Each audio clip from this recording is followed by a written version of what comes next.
Tom tog'aning kulbasi bu nafaqat adabiy asar, balki insoniyat vijdoniga yo'llangan da'vatdir.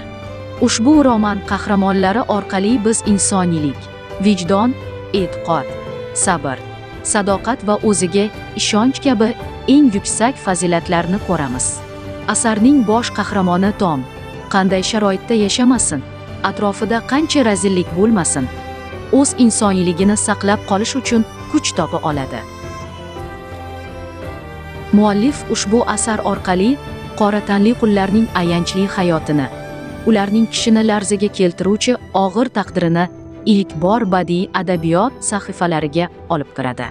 Roman sahifalarida qullarning ruhiy iztiroblari, ularga yetkazilgan jismoniy va ma'naviy azoblar, shuningdek, quldorlar va qullar o'rtasidagi keskin tengsizlik yorqin dalillar bilan ochib beriladi.